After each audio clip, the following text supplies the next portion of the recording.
কি অবস্থা তোর এখন? ঠিক আছিস? বুঝতে পারছি না তোকে কিভাবে বোঝাবো। আমি মীর, তোর বন্ধু।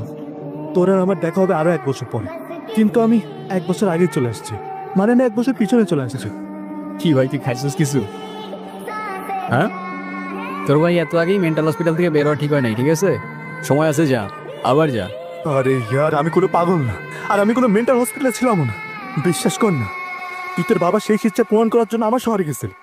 ওখানে তোর আর আমার বন্ধুত্ব হয়, আর তুই সেই বন্ধুত্বের নাম দিয়েছিলি ভাই বন্ধু। আচ্ছা আচ্ছা, তা কি শেষ ইচ্ছা ছিল আমার বাবার? উনি আমাকে সামনে থেকে দেখতে চাইছিল, আর কাছ থেকে সরি। তুই থাম ভাই। এই যে তুই যে আমার বোকা বানানোর জন্য মিথ্যা কথাগুলো বলতে আসছিস না, সেটা এখন ক্লিয়ার। যে মানুষটা 17 বছর ধরে মরার মতো বিছানায় পড়ে আছে, সে তার জীবনের শেষ ইচ্ছা বলবে না? পাগল কোথাকার। এই বললাম না আমি কোনো পাগল না। শালার পাগলকে পাগল বললে সব পাগলই খেপে যায়। তুই থাক ভাই, মেজাজ খারাপ করিস না। শোন না, আবে ছাড় ইয়ার। এ ভাই শোন না, একটা বার শোন না, বিশ্বাস কর না আমাকে একটা বার। আরে মেজাজটা খারাপ করিস না, কি বিশ্বাস করবো? এ ভাই শোন না, ভাই তুই আমাকে বলছিলি, ভাই সত্যি বলছে তুই ছোট থেকে একটা মেয়েকে ভালোবাসতি। আবে সে তো অনেকেই বাসে না, এটা বলার কি আছে? মীরা। এই যুগে এসে নীরার কথা আমি যাকেই বলবো সে হয়তো মজা নেবে, আর না হয় বিশ্বাস করবে না। ও গড, আর সেটা কিনা তোকে আমি বলছি। হয়তো আমি তোকে অনেক বিশ্বাস করছিলাম। আচ্ছা কি হয়েছিল সবটা বল। সরি না, কালকে আমি একটু বেশি বেশি বলে ফেলছিলাম। আমি একটু বেশি র্যাক করে ফেলছি। আরে প্যারা নাই, চিল। বাই দ্য ওয়ে আমি একজনকে ভালোবাসি, বুঝলি? ভালো তো বাসতেই পারিস। তা ঠিক, কিন্তু এর মধ্যে একটা কিন্তু আছে। কি কিন্তু? ওর নাম নীরা। নীরা? নীরা দেখতে ঠিক পরীর মতোই সুন্দর। ভাই নেতা। ধ্রুব তো এখানেই থাক, আচ্ছা কি তোর সাথে থাক। আচ্ছা ভাই। আচ্ছা শোনো, তোমাকে কিছু কথা বলি। একটা সময় এখানে আমিও ছাত্র ছিলাম, কৃষক থেকে শুরু করে ছাত্রদের নেতা হতে চেয়েছিলাম।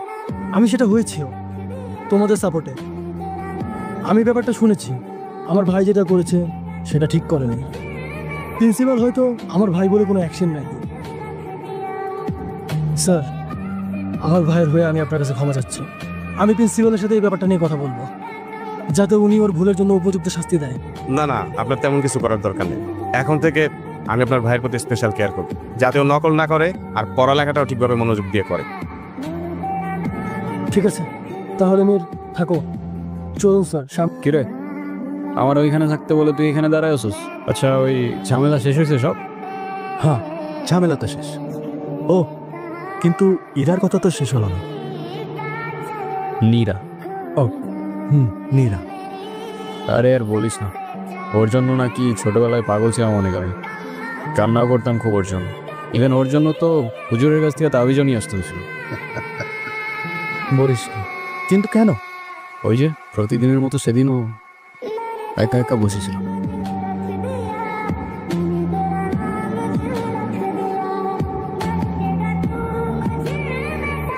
আবার ভুতুম প্যাঁচার মতো মুখ করে এখানটাতে এসে বসে আছো? আর কোনো জায়গা পাও না নাকি?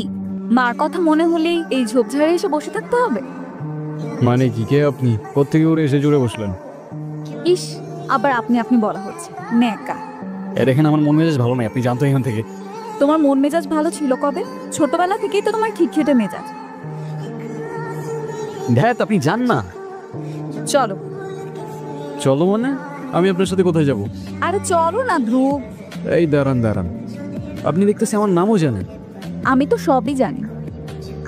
সব জানো মানে কিভাবে? তোমাকে এখনো কিছু মনে পড়ছে না? না, কি মনে পড়বে? উফ, হায় রে ভুলো মন, সব ভুলে খেয়ে ফেলেছ।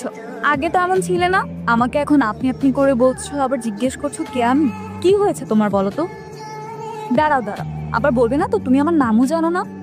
না, জানি না তো। আমি আপনার নাম কিভাবে জানবো? হায় আল্লাহ, কারে নিয়ে আছি আমি? এই ছেলে তো আস্ত একটা মানসিক রোগী হয়ে গেছে।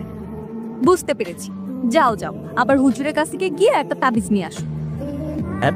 আমার কথা শেষ হয় নাই তো ধ্রুব, আর আমার কথা শেষ হয় নাই তো। তাহলে নাই।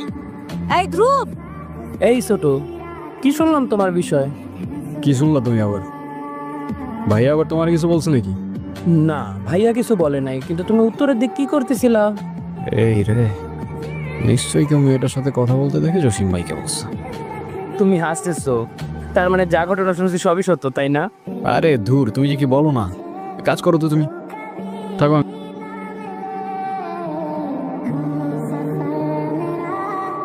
এই জসিম, কি হয়েছে? আর তেমন কিছু নয়, ছোটরে আবার ছোটবেলার রোগ ধরছে।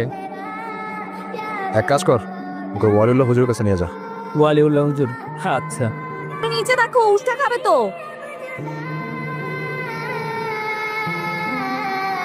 এই আপনি আবার আমার পিছু করা শুরু করছেন না? হ্যাঁ, এই জানতো আপনি বিরক্তিকর। কি আমি বিরক্তিকর? একটু আগে তো আমিই তোমাকে বাঁচালাম। এত বড় সাহস তোমার, তুমি আমাকে ইগনোর করতেছো? চাপো, আমিও বসবো। তুমি এখন দুঃখের সাগরে হাবুডুবু খাচ্ছ, তাই বলে তুমি আমার সাথে এরকম করবা? এই নীরার সাথে? কে তুমি বলো তো? হ্যাঁ, তুমি আমার ব্যাপারে এত কিছু কেমনে জানো? আমি তো তোমার ব্যাপারে সবকিছু জানবো, কারণ আমিই তো তোমার সবচেয়ে বেশি ক্লোজ। তোমার কি কিচ্ছু মনে নাই? না। তোমাকে নিয়ে আমার অনেক ভয় হয়। তুমি যদি এই বিপদ থেকে আরো বড় বিপদে গিয়ে পড়ো, সেই বিপদ থেকে উদ্ধার হতে পারবে তো? এই তুমি কি জ্যোতিষী নাকি? হ্যাঁ, অতীত ভবিষ্যৎ সব জানো দেখতেছি। আমার কথা বিশ্বাস হচ্ছে না তো? যেদিন ভবিষ্যৎ তোমার সামনে এসে দাঁড়াবে, সেদিন নীরা আর থাকবে না। এই তুমি সারাদিন বকবক করতে থাকো কেন? তোমার কি মাথাটা তো ব্যথা করে না নাকি? হ্যাঁ করে তো, আমার মাথা আছে তাই ব্যথা করে। তোমার মাথা নেই, তোমার টেনশনও নেই, একদম কেয়ারলেস। তোমার সব টেনশন আমাকেই করতে হয়। নেক্সটে যখন তোমার অনেক বড় বিপদ আসবে, তখন কিন্তু আমি থাকবো না। আমি 700 সাগর 1300 নদী পার করব।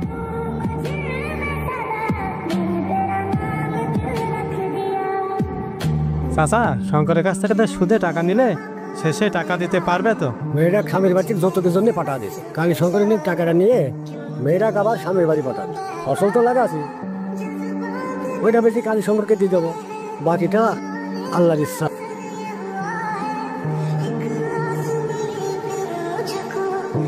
মীর,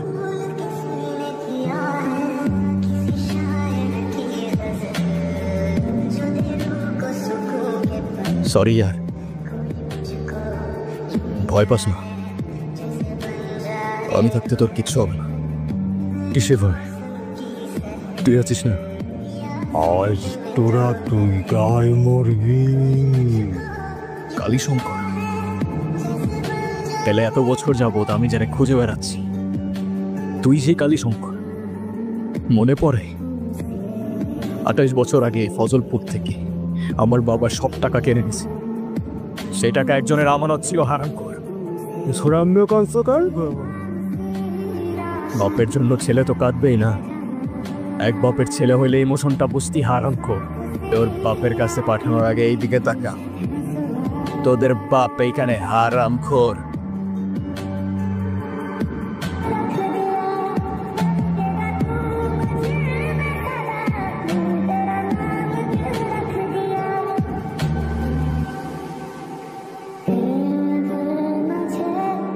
তোর হিসাবটা তুই ক্লিয়ার কর। নে ভাই, শেষ ইচ্ছাকে আমার যাইতে দে।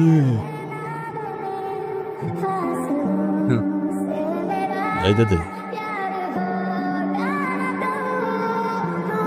কি কিছু বলতেছো না যে? কি বলবো? তোমার যা ইচ্ছা তাই বলো। তুমি জানো, আমি আমার মাকে অনেক ভালোবাসি। কতদিন মাকে দেখি না। ফজলপুরের এক লোক আমার মাকে 30 বছর ধরে আটকে রেখেছে। কি বলতেছো?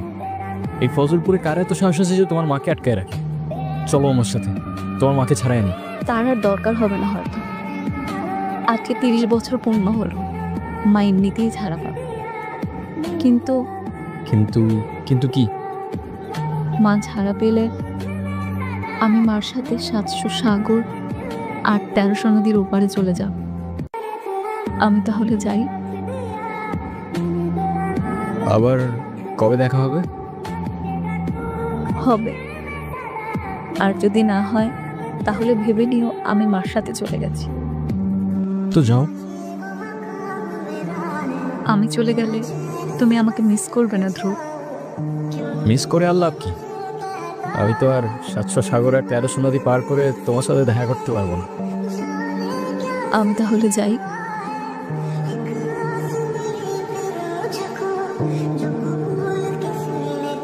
সেদিন ওর চলে যাওয়ায় সবকিছু কেমন যেন বদলে যাচ্ছিল। খুবই বুঝে উঠতে পারিনি এটা ভালোবাসা নাকি মায়া।